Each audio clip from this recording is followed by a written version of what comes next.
Welcome back, everybody, to Bears Talk today. I am joined once again by my co-host, Justin. Now, Justin, man, wasn't as much fun coming into the show today. I'm not going to lie. The vibes are down significantly from what they were last week. And I don't know. We have a lot to talk about. We have a lot of, I guess, analysis to give. But before we do that, Justin, how are you doing today? You know, I'm doing good. I honestly, like I said in the previous episode, I had zero expectations of us winning this game, and heck, we got close enough, right? So I mean, yeah, and that O-line, oh my goodness, but we'll get into that. Yeah, so we will. Yeah, no, talk about the offense, Mike. Like, what do you think? Obviously, the O-line's the biggest thing here, but what do you think? What did you see? I'm tired, man. I'm so tired of having the same conversation about the Bears. Yeah. Week in and week out. Every week we're talking about the defense is good and the offense struggled, and the defense was great and the offensive line, couldn't stop a nosebleed. It's the same conversation that we're having every week for every year of Bears football. So I think before we get into all the negatives, which there are many, why don't we talk about some positives? So, I like to be an optimist. I like to see the world with a half glass full mentality. A little bit hard after yesterday, but Justin, what were some of the big positives that came out of the game yesterday? I mean, for me, let's talk about the QB1, right?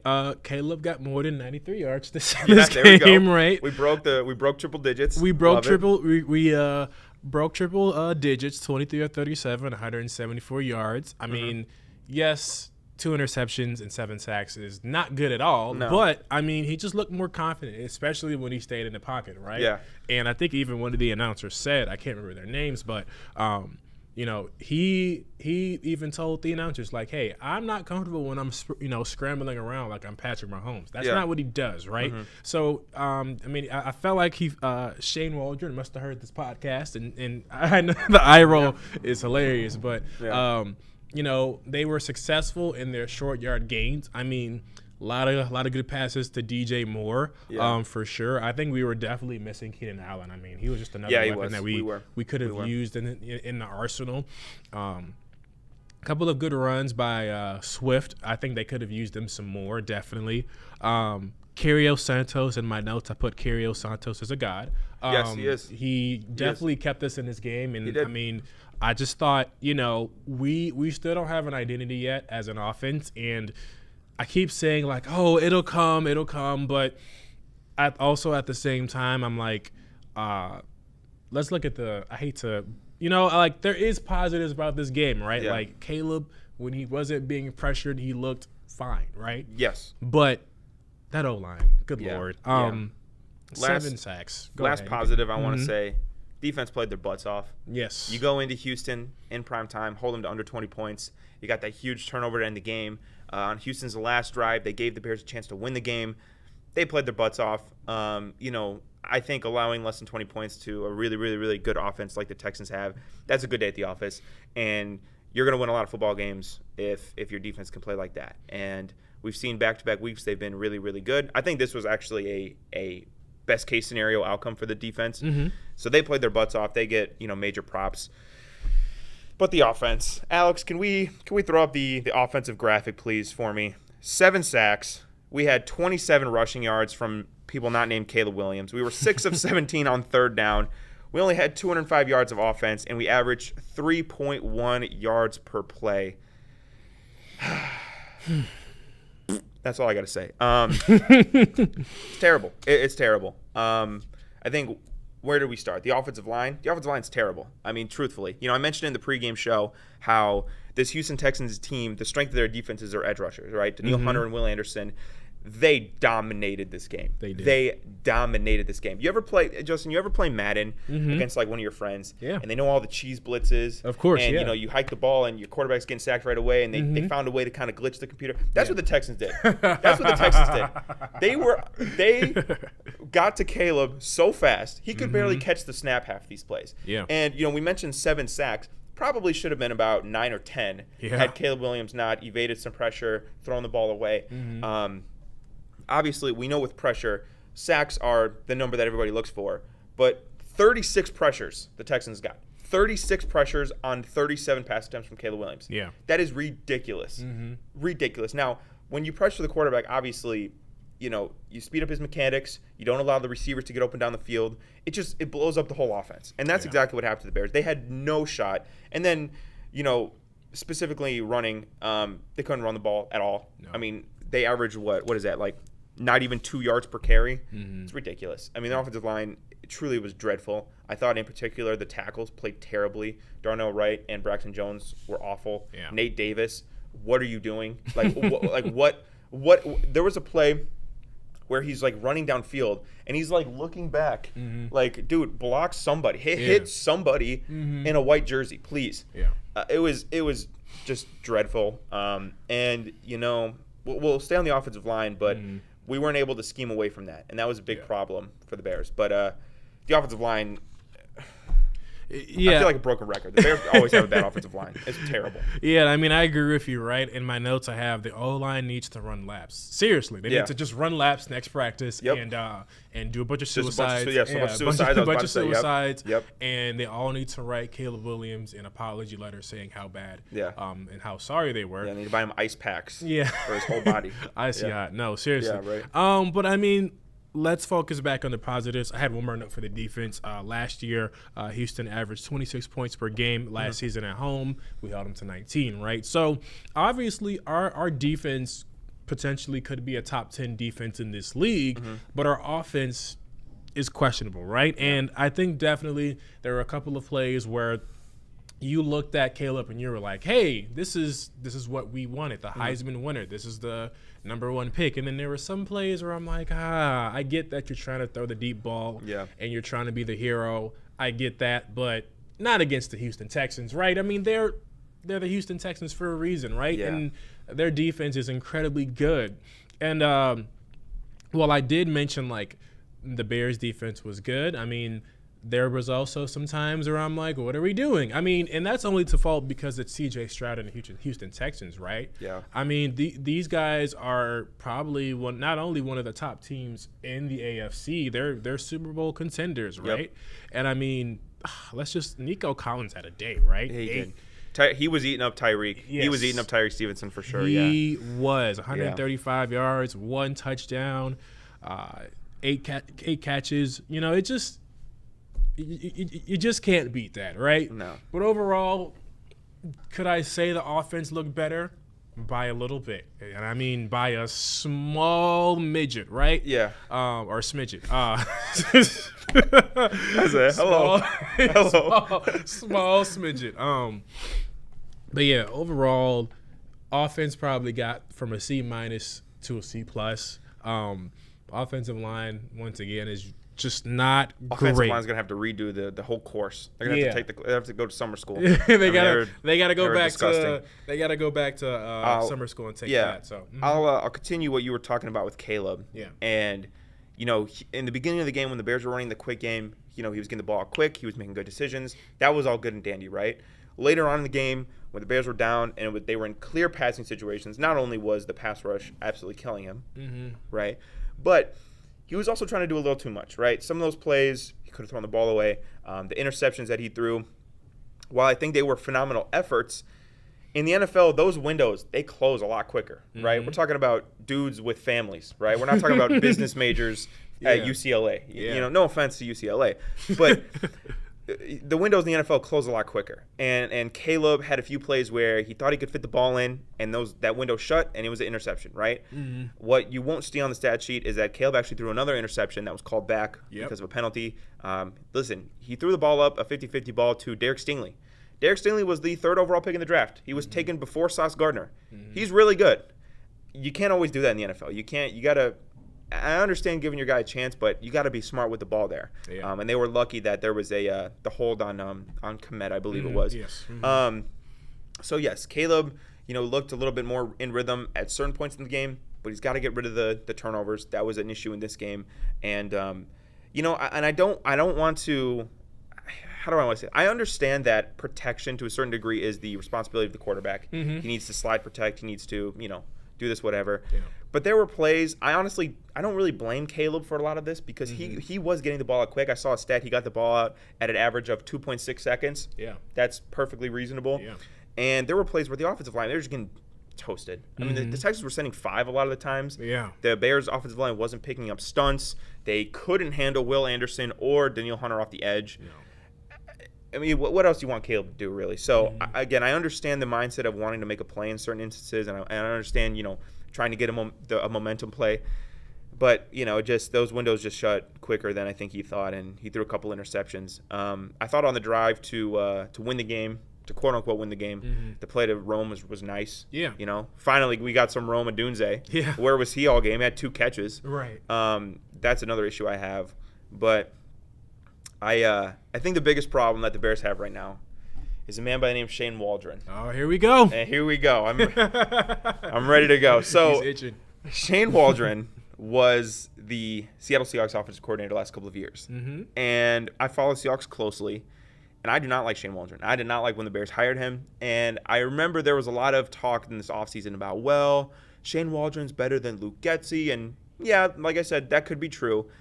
Is it, though? Is he better than Getsy? Because it's not looking like it. No. There were so many there have been in the first 2 weeks, so many schematic problems with the Chicago Bears. First of all, quit throwing it to Gerald Everett. What are we doing? What are we doing throwing it to Gerald Everett? Another issue he had in Seattle that is popping up in Chicago is, for some reason, the Seahawks' weapons weren't being utilized last year. Like Jackson Smith and Jigba, DK Metcalf would go entire quarters without getting targets or anything. Like he didn't utilize the good weapons that they had. Now we're seeing it in Chicago. Where's Cole Kmet? What's going on with him? Right? Rome Odunze barely is involved in this offense at all. So I have issues with that. The protection, he does not know how to pick up a blitz to save his life. It really just drives me up the wall because the Texans, from a schematic standpoint, we're not doing anything totally fancy. They weren't, triple stunting and sending a nickel and dropping their DT. They were just rushing 5 and just getting home. And there was no answer from the standpoint of Shane Waldron on how to protect Caleb Williams and how to allow the offense to function, right? I think that it was total malpractice on his behalf. And you know what it reminded me of, Justin? What?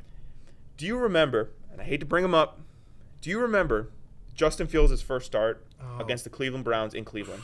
Jeez, yeah. He was eaten alive. He was. Eaten alive. I thought I thought he died, honestly. They had to scrape him off the turf in Cleveland. With a shovel. Because they couldn't protect him.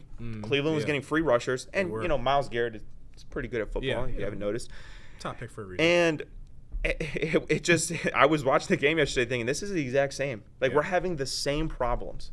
We are having the same issues of can't run an offense because our offensive line, A, can't pick up guys, B, our offensive coordinator can't scheme some extra blockers, and C, we're just getting dominated. And it's really sad. Again, some of the plays that he runs, it's like – he was running like those swing out screen passes to DeAndre Swift. Oh, there were so many. I'm just like, you're throwing it to Gerald Everett. It's like, dude, what are we doing? And you're trying to run outside zone when your tackles are getting abused all game. It's like, are we watching the same game? Are you really trusting Darnell Wright against Danielle Hunter on the outside to set a block? Yeah. It blows me away. Shane Waldron to me has been a disaster for the Chicago Bears so far, and a lot of the issues I had last year with him in Seattle are coming back to bite the Bears right now. Yeah, and I mean, I'm in agreement with you, Mike. I just think overall, and I think it was a stat line of he's under the Sean McVay tree. Well, he did not learn from Sean McVay at all. He fell off. He was the apple that fell out of the Sean McVay tree. Yeah, he was the rotten apple that fell off the tree, right? But I will say this as a positive, right? It wasn't a blowout. We were close in the game. Definitely, I'll say this. At least we had an opportunity to win it. We could have just given up we're, especially when it was 10-19 in that third quarter, we can just kind of cruise a little bit, relax, and, we'll go 1-1. But no, I'll give them half the credit for at least trying to attempt to wanting to win this game, right? Now, you about to say something? No, go ahead. I'm just still fuming. I'm still thinking about Shane Waldron. No, just steaming. Yeah, right. But right, Shane Waldron had a lot of questionable play calling in last night's game. And man, I just want to say, like, will they get better?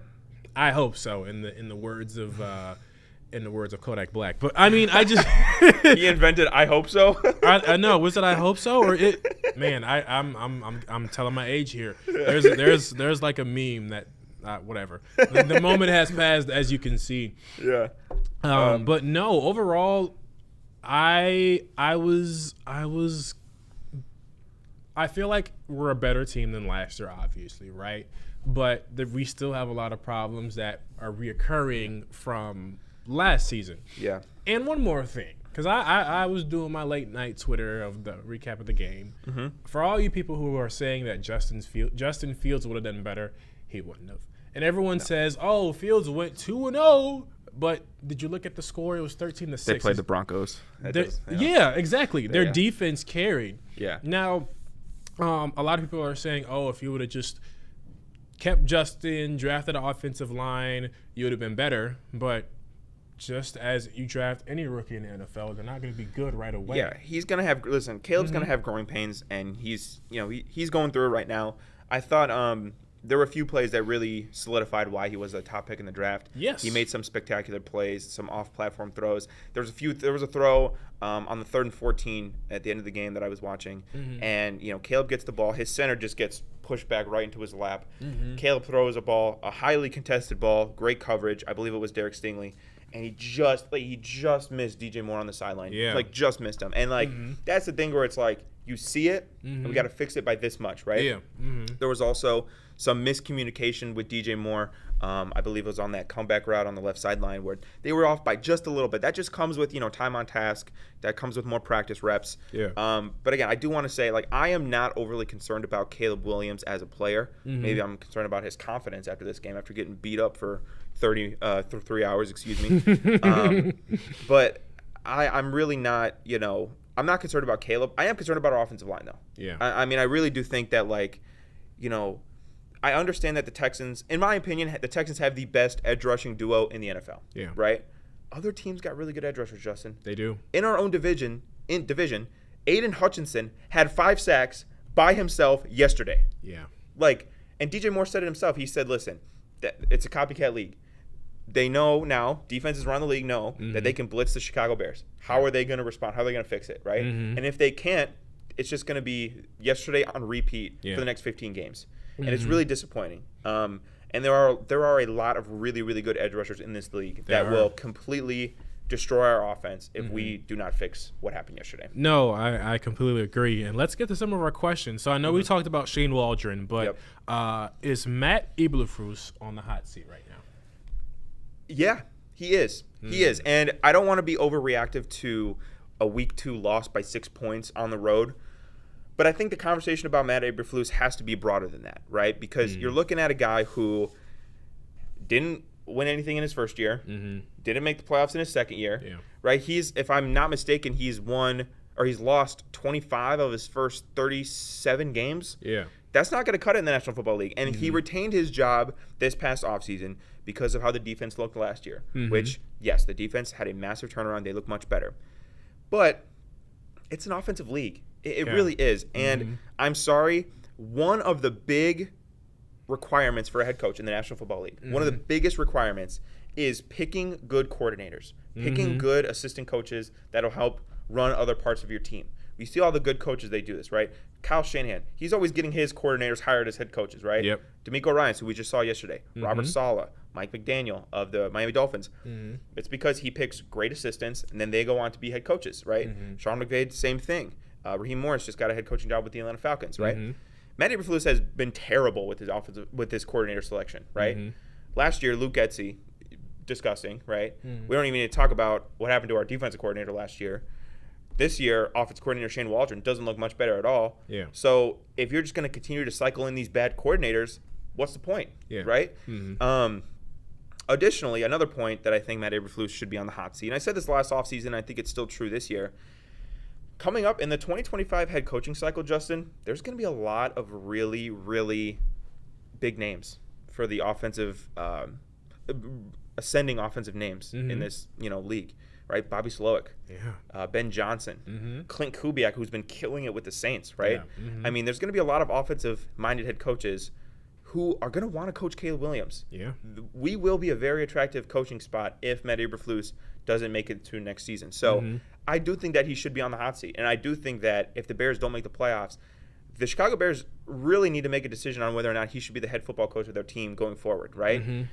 We need to prioritize the development of Caleb Williams. We need to get this offense right, and we need to find whoever's going to do that. So I do believe that he should be on the hot seat if things don't get turned around quickly. But I ask you, speaking of turning around, Justin, how do you think the Bears should fix their offensive line issues for the rest of this year? It's a tough one. It's almost like when you're asked the rhetorical question, like, how do you fix something that is unfixable? Yeah. I mean, no. Right. I mean, honestly, you sound like my marriage counselor. Sorry, go ahead. Sorry. I'm like, you're married? No, I'm kidding.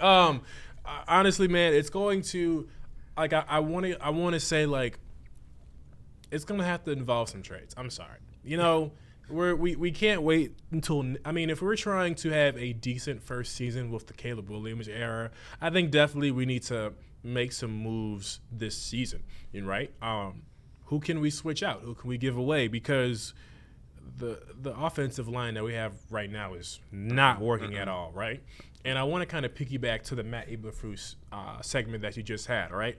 I think he will be on the hot seat if he doesn't draft right this next draft.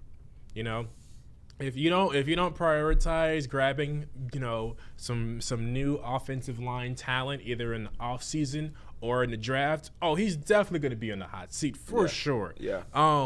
But how do you fix this O-line? It's going to be a lot of wheeling and dealing that the Bears would have to do. I mean, the good thing is we're a very lucrative team. We have a young and up-and-coming quarterback. We have Pro Bowl receivers, a very good defense. Yeah. But I feel like personally that's going to be the only way we're going to be able to, if we want to make an impact right now. I mean, I want to be like, Shane Waldron will have them whipped up into shape by week 3, and I'm just like, I don't. I just don't see that, right? Yeah. So we're going to have to make some trades and see who we can kind of swap out on that line. But I feel like that's the only way we can fix it right now.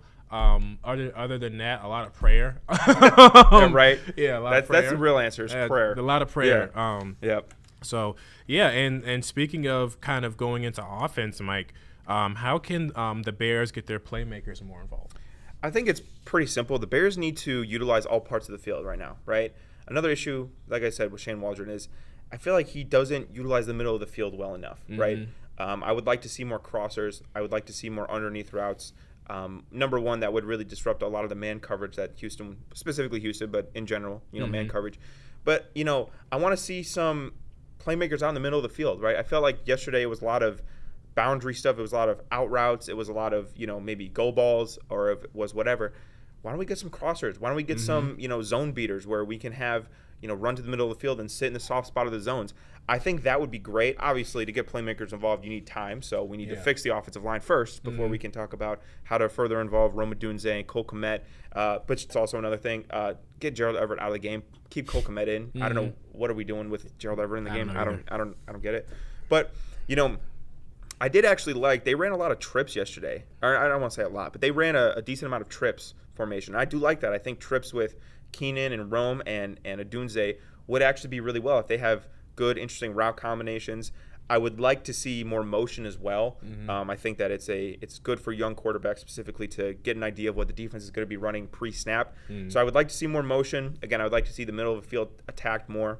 But right now, it really comes down to, can we give Caleb the time to go through his progressions to let these routes develop down the field? And right now, the Bears don't have that. So that's going to be priority numero uno.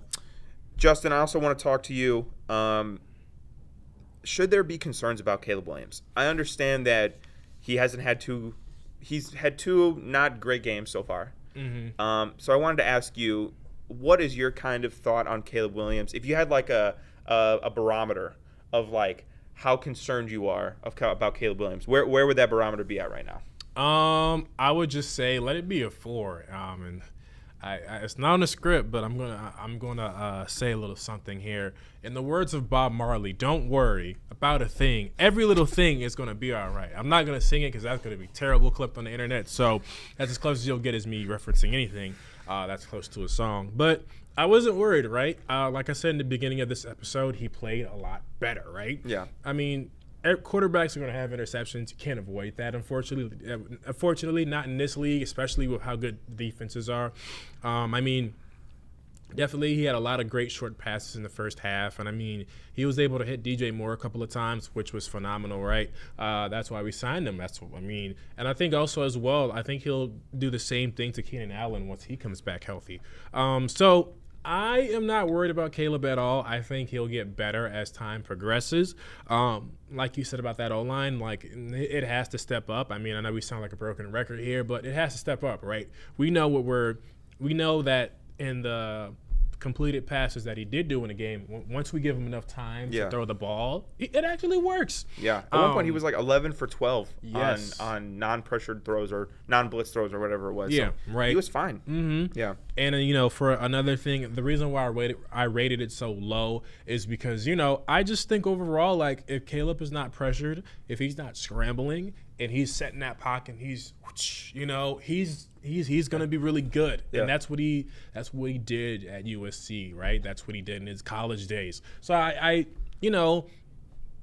don't think there's a natural concern, and it's funny because like these keyboard warriors are so like, oh, if we had Fields, or I'm like, let's not react to 2 games. Yeah, please. I'm not. Yeah, right. Exactly. Yeah. And just an interesting stat line. I'm pretty sure you heard about the Bengals Chiefs game. Yeah. Mahomes had 2 interceptions, but nobody talks about that, right? Because they won, right? So the biggest thing here, if we win games, no one's going to care about the stat sheet unless you just had like a record day like the Cowboys. I'm sorry. Yeah. Cowboy slanders will be. Don't apologize. Don't ever apologize for slandering the Cowboys. No, I was going to say Cowboy slander will be here. It is tolerated. It is tolerated here. Yeah. And every other team, especially the Packers. But no, getting back to Caleb, I'm not worried, dude. I mean, I just feel like we're only into the second game. I think really after week 5, week 6, or maybe after the bye week, we can really go in there and be like, oh, this is, there's a concern. And I also want to point out, like, we just played C.J. Stroud. Yes. C.J. Stroud was, Offensive Rookie of the Year. He was awesome last year. You look at those first 2 weeks of the year last year, he wasn't great. Yeah. Hey, there were some growing pains, right? I know he played Baltimore's defense. Baltimore's defense last year kicked him in the butt. Yes. Kicked the whole offense in the butt, respectfully. Mm-hmm. But listen, he's not going to be, Superman day one, right? No. Because Superman had to land in Kansas, grow up, and then he was Superman. So right now, the spaceship carrying Superman has just landed in Kansas. He's in Smallville. He's going to grow up a little bit. Yeah. But no, I mean, let's give Caleb some time. I'm not pushing the panic button. Mm-hmm. Again, I'm not. My concern is like maybe a 1 out of 10 right now. Sure. Very just little. because I think his offensive line is going to kill him. God awful. But I'm not worried about Caleb Williams, right? I'm not. Mm-hmm. Even let's talk about another example. Josh Allen. Allen looked bad his whole rookie year. Yeah, and then didn't look good until like the second half of his second season. Right. Now Josh Allen is the second best quarterback in the NFL, and I will say that with full confidence because he is second best. All right. Obviously Caleb's number 1, but I'm just kidding. But no, like growing pains for a young quarterback, they're going to happen, especially with the style that he played at USC. It's very backyard, and I don't say that as a criticism. No, I say that as there's a learning curve. Yes, right. There's going to be some time. Mm-hmm. He's got to learn. Like I was talking about, he was a little off timing yesterday with DJ Moore on that comeback route. Yeah. Got to get more protection. Mm-hmm. That's again. We keep circling back to that same point. We just got to get more protection. Like that's really what it is. But yeah, that's pretty much all I got to say about Caleb. I'm really not too concerned yet. Yeah, no, and speaking about the Bears, let's move on to our next question, Mike. Which I feel like I already know the answer to this, but Mike, should Shane Waldron be fired, and what is his future in Chicago? I think Shane Waldron will determine his future in Chicago over these next, let's say, 5 to 6 weeks. Right? Shane Waldron makes the necessary adjustments to keep Caleb upright and allow him to flourish as an NFL quarterback. Mm-hmm. I can see, again, like we said, if the Bears make the playoffs, I can see Fluss coming back and I can see Waldron coming back, right? Mm-hmm. If the Bears offense can't really find its footing, if the offensive line's an issue all year, if Caleb is getting beat up, get him out of town.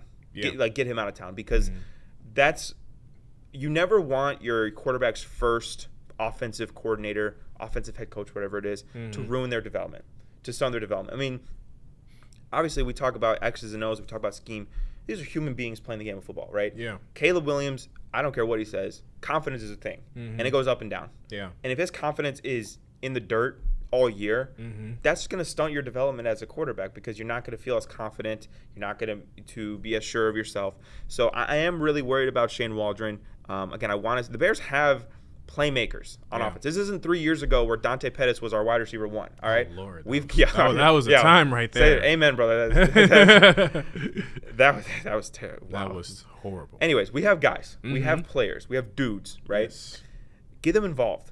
Get the offense clicking. This team, again, this was a criticism of him last year with the Seahawks underachieving. Don't underachieve with these good players. Yeah. And if you do, then you're going to be gone. Right. And like I said, I do think that if the Bears don't make the playoffs, Matt Eberflus will be gone, and I think he'll be right. He'll be walking in the door right behind him. So I don't know if there's a big future in Chicago for Shane Waldron. I don't want to sound overreactive over 2 weeks. I don't. But given his track record, because now we have years of film on Shane Waldron and how he is as an offensive coordinator with the Seahawks and then now with the Bears. Smaller sample size with the Bears, obviously, but he's showing the same weaknesses that he did. And if you have a big weakness like this in the National Football League, these guys are too good. Coaching is too good across the league. They're going to take advantage of that every single time. So Shane Waldron, he needs to make some big changes. Definitely. So we have talked about week 2 enough. We're going to dust it off our shoulders. Yes, please. And move on to week 3, Bears at Colts. Yes. Give me some of your thoughts of what this next game might look like for us. All right, so I think one of the big keys of this game is going to be Anthony Richardson, who is the ultimate wild card. Yes. And I truly mean that because he is the ultimate wild card. He could show up looking like Cam Newton, coming out here with his rocket launcher of an arm and his super fast speed, and he could, cause problems. Yeah. But yesterday against Green Bay, he looked erratic. He was missing throws. I believe he threw 2 interceptions. 3. 3? Yeah, 3 interceptions. He had overthrows. He had underthrows. He was not seeing the defense well enough. And this Green Bay defense, let's be real, they're not the 85 Bears, all right? No, they're not. So that was really concerning, to only put up kind of 10 points on a Packers team. And I know, the Packers ran all over them. But Anthony Richardson did not have a good game. And that would scare me if I was a Colts fan because, you never really know what you're going to get. But if you're the Bears, the key on defense is to stop the threat of Anthony Richardson. I do believe that he has the ability to take over this game. Don't give him that ability. Just keep him contained. No, and I'm right there with you, Mike. I feel like also, 50% completion rate, 17 of 34. I mean, he had 204 yards, but those were the most erratic 204 yards I've ever seen from a quarterback in general. And he made Malik Willis look like a saint. And he threw for less yardage, right? So, but there's one more thing I'd like to mention. Yes, we're going to have to contain Anthony Richardson, but Jonathan Taylor, he had a decent game, 12 carries, 103 yards. We're going to have to – I'm confident that the Bears defense will be able to slow these two down, but I would rather focus on Jonathan Taylor because there was a lot of runs that the Bears had in their previous game in week 2 where, I just felt like it wasn't good enough, right? But I still believe that this Bears team can be a potential top 10, defensive team in the league.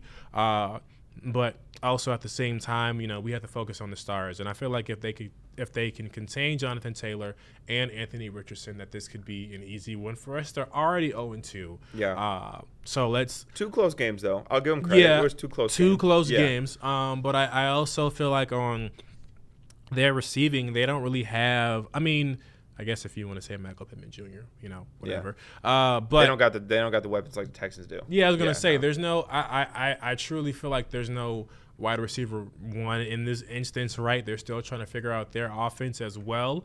So I think that's the biggest thing, right? Like the defense has to contain Richardson and Taylor, and also just being able to. This defense is not that strong either, so we should be able to actually put some points on the board, right? So I believe in our first episode that we released, we talked about winning the games that count, right? That matter. And this is a game that you have to win, right? We both predicted, I believe we both predicted wins on this game. Yes. But yeah, I think that's that's really what it'll take, right? Now, I know you mentioned in the script here this is going to be Flus's revenge game. Now, do you think that's going to have any impact with him being back home? No. No. Remember earlier when you were talking about prayers? Yeah. That was a prayer more so, that he comes maybe with an extra edge in this game. Mm-hmm. But yeah, I think the defensive key, like you said, Jonathan Taylor, Anthony Richardson, big threats on the ground. Mm-hmm. Offensively, I think the key is very clear. The Bears need to run the football. That has been the kryptonite of this Colts team so far. Mm-hmm. Joe Mixon killed them in week 1. Yesterday, Green Bay ran for 260 yards. They were like a Josh Jacobs fumble away from getting completely dominated on the ground. Their run defense has not been good so far this year. And, just before we went on to do the show, I saw a tweet from Ian Rappaport saying that DeForest Buckner is doubtful to play against the Bears. Yeah. So they're missing one of their premier, interior defensive players, one of the best defensive tackles in the NFL, I would argue. Mm-hmm. The key is simple. You got to run the football. Yeah. Run. 17 carries for 27 yards is not going to cut it in this game. Yeah. You need to keep your defense well rested. You need to get the ball on the ground and make life easier for Caleb Williams, because honestly, please, you know how much easier 2nd and 3rd is than 2nd and 16 because Caleb took a sack. Oh my goodness, or the Danielle Hunter screamed off the edge to stop an outside zone for -4 yards. Keep Caleb in more manageable down and distance. All right, I want to see 2nd and 4. I want to see 3rd and 1. I want to see I want to see good games on first down. So I want to implore the Bears, run the football. Yep. You talk about it all the time. Yep. DeAndre Swift got $24 million. Use them. Yes. Run the ball. Please. Offensive line. Let's block. Mm-hmm. Now, I would argue this Colts defensive front is one of the weaker. I'd say it's bottom 3rd in the NFL. Yeah. They have Tulatu, who was the first defensive player taken in the draft last year, and he's solid for sure, but he's a rookie playing in his 3rd game. This needs to be an opportunity where the offensive line just dominates the game. Mm-hmm. They got to push. They got to get real push in the run game. They got to allow Caleb to go through his progressions.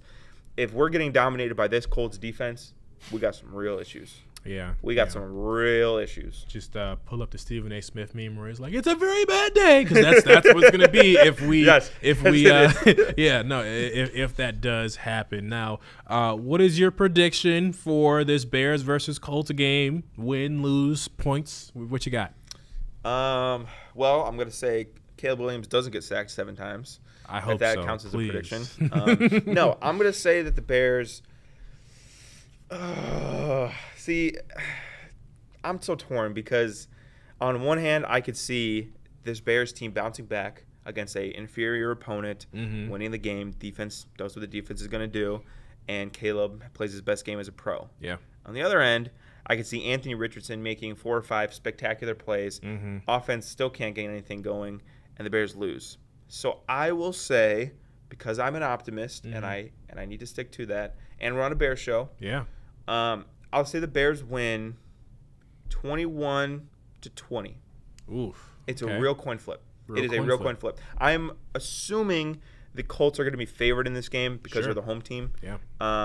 But I would say realistically, it's a coin flip game. Give me the Bears 21-20. Why not? Yeah, and according to ESPN Bet, the Colts are favored 52-46 on matchup. So we'll see. But as for me, 52-46, that's 98. Well, no. I'm sorry. They have the Colts have a 52.7% chance to win over the Bears 46.9. Oh, I was like, chance. Sorry, I read that all the way. No, wrong. no, you're fine. You see, that's what happens when you start at 10:30 a.m. You get a little rusty. Yeah. We stayed up late watching the Bears. We're all groggy. Yeah, we're all groggy from the Sunday night game.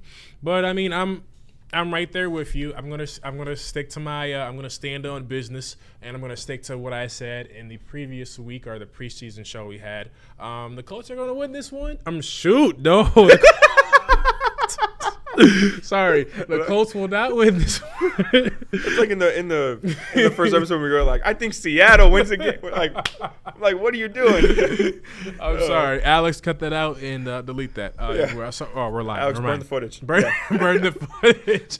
I'm sorry. The Bears. The Bears will win this one for sure. I'm very confident in them. I think it'll be a close game too.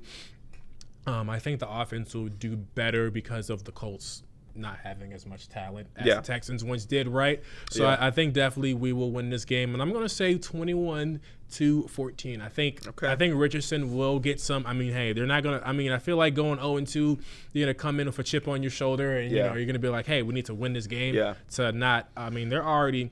The good news with the AFC South is they're trash besides Houston. So I mean. They don't have to worry about too much. What's so going on maybe with Jacksonville, man. I don't know, dude. Embarrassing It's man. embarrassing. What are we doing? Losing the Browns?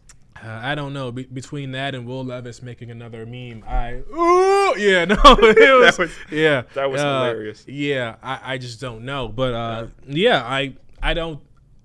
I'm not worried yet. I think if it was like, you know, the Colts were 2-0 and Anthony Richardson was just throwing bombs like Sam Darnold did. Well, I think it'd be kind of Sam Darnold's good all of a sudden, guys. Yeah. So, it's weird, right? Our whole division, I believe, is like 1-1, and I think the Vikings are 2-0. So, we have a competitive NFC North now? Weird. Yeah. Somebody put the Madden My GM settings on crazy here. Right. But yeah, adjusted the sliders. The sliders to rookie, and everyone's throwing bombs now. Yeah. But yeah, the Bears will win this one, not the Colts. So I'm not confused. It's just 10:30, and I guess since we're starting earlier, my mind's just not on the right page. But hey, we're here, and the Bears will win. Yeah. Oh, brother. Oh my gosh. I think that does it for our show. As we are listen, you know the show's about to end when we're starting to fumble and mix. We start doing the claw. The claw is when Alex will pull the plug and we'll just fade to black here. But no, that is the end of our show. Thank you guys so much for your watching, your sharing. We've gotten so many great feedback. So much great feedback from our show. If you want to continue to follow us, follow our socials. Instagram at Bears Talk Today. Twitter, I believe, is Bears_Talk Today, and our YouTube at Bears Talk Today. We will be live every Monday at 10:30 a.m. Central. And like I said, if you like our stuff, please subscribe, like, share, and we will give our Week 3 predictions next week. And I hope to see you at the same time. So, thanks once again, guys. See ya.